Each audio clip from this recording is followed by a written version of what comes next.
बोलिए भगवान श्री लक्ष्मी नारायण जी की जय। गौरी पुत्र गणेश की जय। अश्विन माह के कृष्ण पक्ष में पड़ने वाली एकादशी को हम इंदिरा एकादशी कहते हैं। इस एकादशी की खास बात यह है कि यह एकादशी पितृपक्ष में आती है, जिसके कारण इसका महत्व और अधिक बढ़ जाता है। इंदिरा एकादशी के दिन यदि कोई पूर्वज जाने अनजाने में अपने पाप कर्मों के कारण यमराज के पास अपने कर्मों के दंड भोग रहा है, तो उसके वंशज यदि इंदिरा एकादशी का व्रत धारण करे और उस व्रत का पुण्य अपने पूर्वजों को दान दे, तो इस एकादशी पर व्रत करने और उसके पुण्यों के प्रभाव से सभी पूर्वजों को मोक्ष मिल जाता है। साथ ही व्रत करने वाले मनुष्य को मृत्यु पर्यंत वैकुंठ धाम मिलता है। आज मैं आपको इंदिरा एकादशी व्रत की कथा सुनाऊंगी।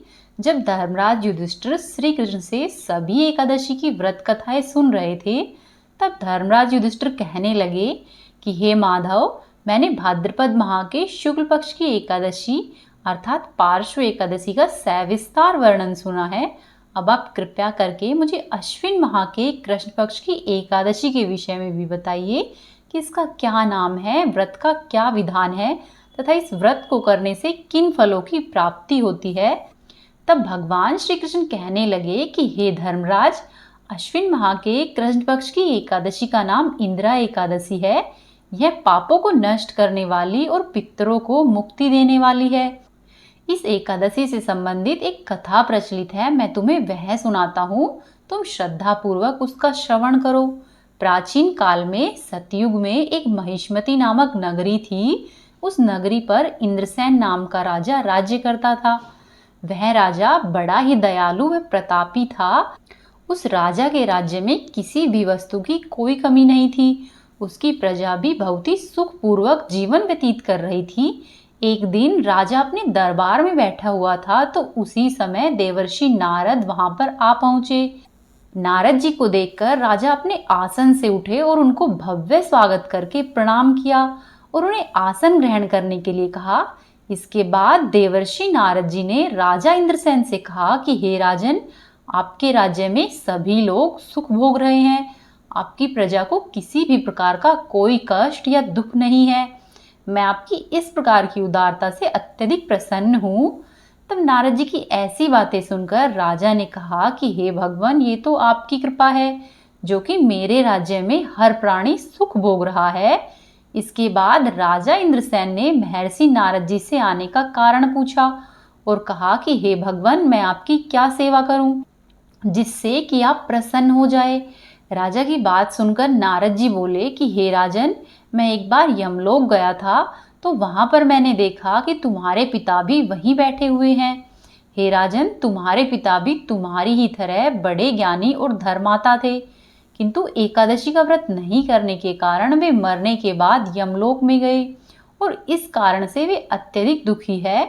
उन्होंने तुम्हारे लिए एक संदेश भेजा है। तब राजा ने पूछा कि हे देवर्षि, कृपया करके मेरे पिताजी का संदेश मुझे शीघ्र बताइए। तब देवर्षि नारद बोले कि हे राजन, आपके पिता ने कहा है कि आप मेरे पुत्र इंद्रसेन को, जो कि इस समय पृथ्वी पर महिष्मती नामक नगरी का राजा है, उसके पास जाना और कहना कि मैंने पूर्व जन्म में कुछ बुरे कर्म किए हैं जिससे कि मुझे यह लोक मिला है। यदि मेरा पुत्र मेरे लिए अश्विन महीने की कृष्ण पक्ष में आने वाली इंदिरा एकादशी का व्रत पूरे विधि विधान से वह श्रद्धा पूर्वक करेगा, तो मुझे इस लोक से मुक्ति मिल जाएगी, जिसके बाद मैं स्वर्गलोक में वास करूंगा।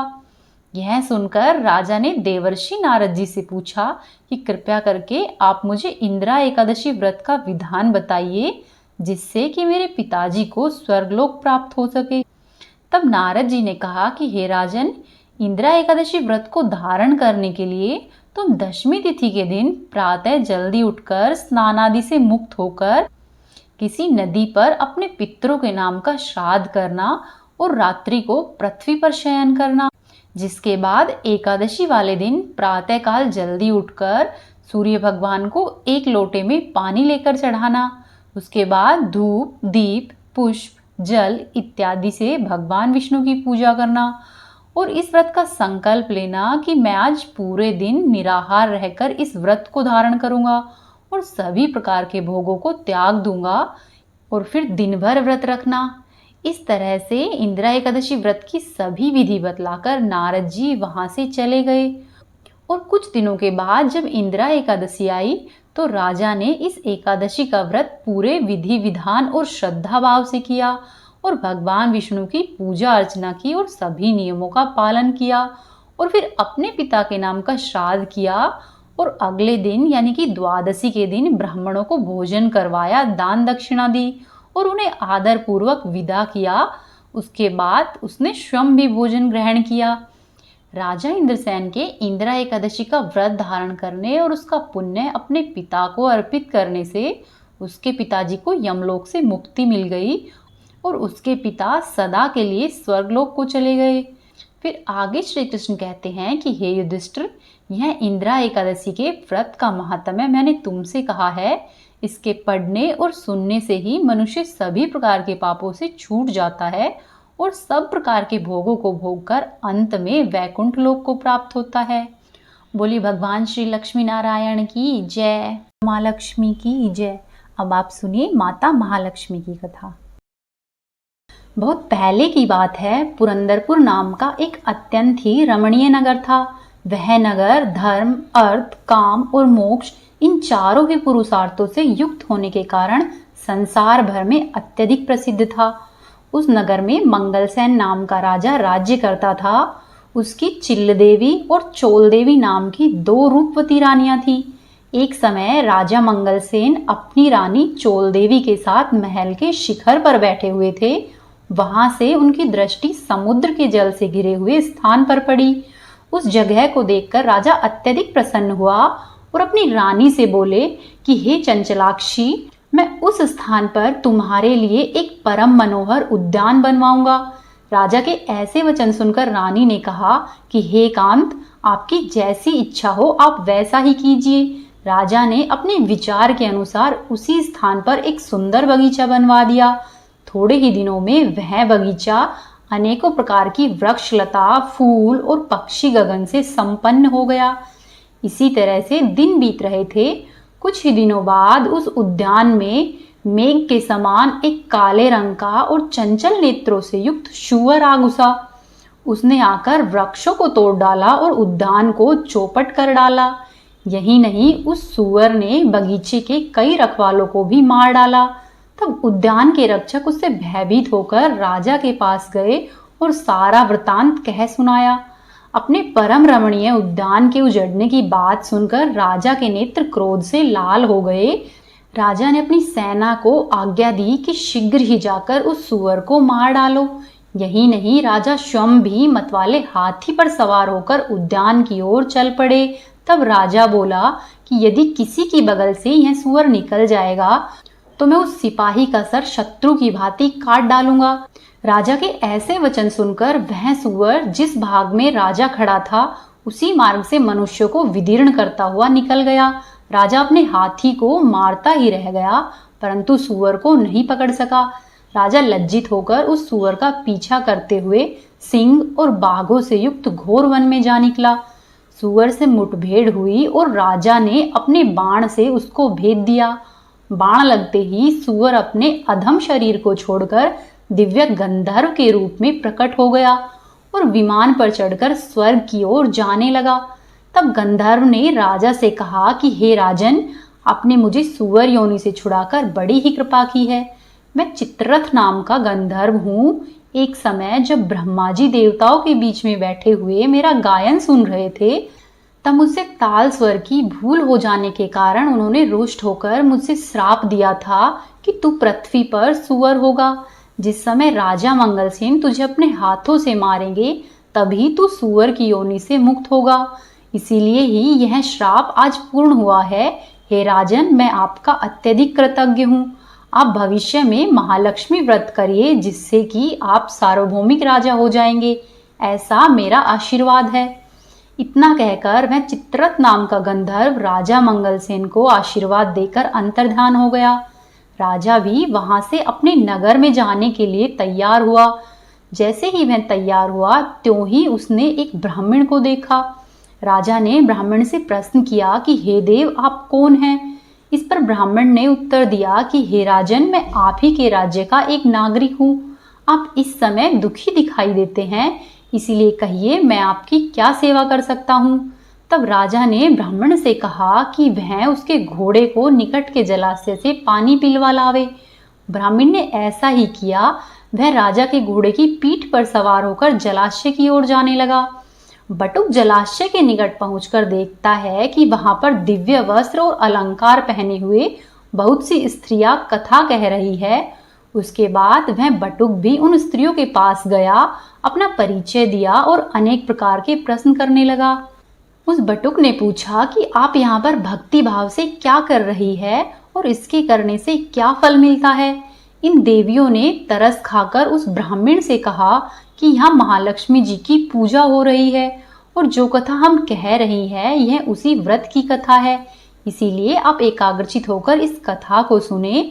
इस व्रत को करने से हर प्रकार की संपत्ति प्राप्त हो सकती है तथा अपना खोया हुआ यश भी प्राप्त होता है, इसमें कोई भी संदेह नहीं करे। इस प्रकार से बटुक को उन स्त्रियों ने व्रत का वृत्तांत कह सुनाया।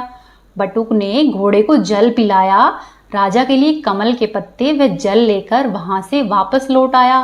ब्राह्मण ने लौटकर सारा किस्सा राजा को सुनाया और वह व्रत कथा भी राजा को कह सुनाई।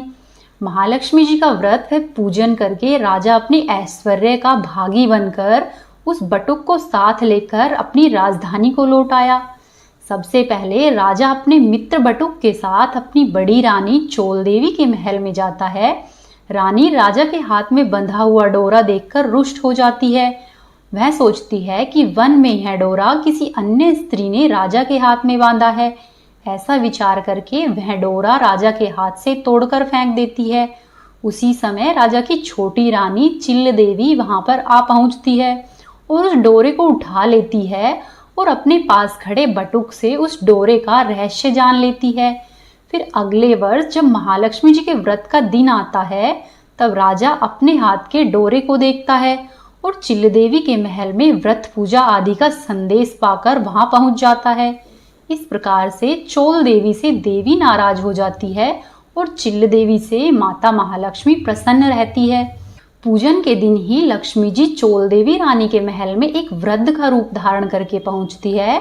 वहां पर चोल देवी लक्ष्मी जी का अनादर करती है। तब अप्रसन्न होकर लक्ष्मी जी चोल देवी को श्राप देती है कि जा तेरा मुख शुक्री के जैसा हो जाएगा। जब तू अंगीरा ऋषि के यहाँ पर जाएगी तब ही वहां कृत्य से अपना स्वरूप पालेगी। इसके बाद लक्ष्मी जी रानी चिल्ल देवी के महल में गई।